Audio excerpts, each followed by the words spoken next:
जो एक्शन में दिख रहा है, लेकिन अनफॉर्चुनेटली नीचे की तरफ। और ऐसा नहीं कि बाजार ख़राब है या सुस्त है इसलिए नीचे, ये बिना बाजार ख़राब भी खुद ही अपने आप ख़राब हो गया।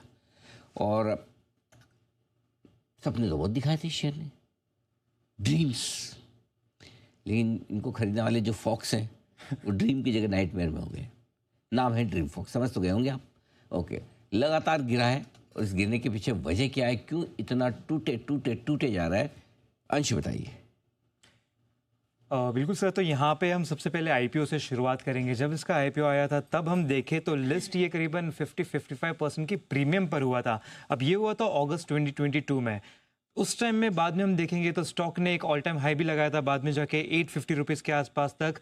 अब चल रहा है 160 रुपये, तो वहाँ से करीबन 80% नीचे गिरता हुआ नजर आया है। तो काफ़ी बड़ा वेल्थ डिस्ट्रॉयर यहाँ पे ये मान के चलता हुआ नजर आ रहा है। अब ये समझने के लिए इसकी थोड़ी एक बैक स्टोरी समझ लेते हैं। सितंबर 2024 में एक इंसिडेंट हुआ था जिस वजह से इनकी जो सर्विसेज है वो टेम्परेरी डिसरप्ट हो चुकी थी।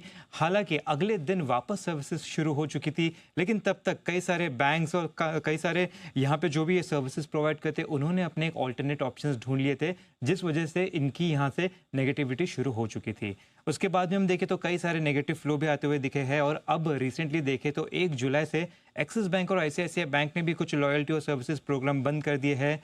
तो यहाँ पे ड्रीम फॉक्स के सीईओ का आरोप लगाया है इन्होंने कि एयरपोर्ट के जो ऑपरेटर्स है वो काफ़ी ज़्यादा प्रेशर डाल रहे हैं, जिस वजह से इनकी सर्विसेज वहाँ पे ठीक से फ्लो नहीं हो पा रही है।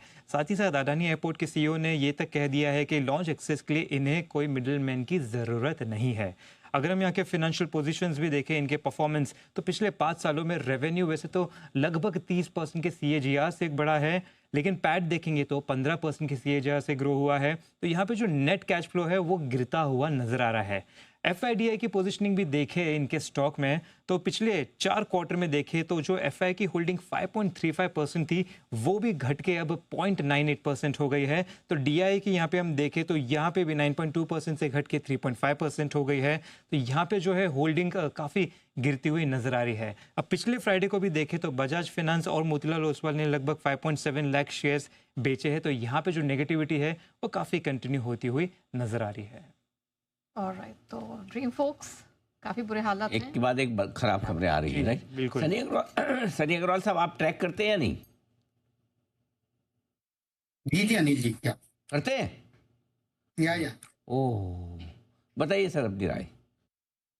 नहीं, डेफिनेटली आई थिंक पूरा बिजनेस मॉडल ही कहीं ना कहीं दिक्कत में है। जिस तरह से जो मिडल मैन का रोल था, पहले तो स्टोरी काफी अट्रैक्टिव लग रही थी कि जिस तरह से एयरलाइन में कहीं ना कहीं पैसेंजर ट्रैफिक ग्रोथ होगा, उसी के चलते लाउंज का एक्सेसिबिलिटी भी बढ़ेगी और उसी के चलते Dreamfolks will be one of the key beneficiary.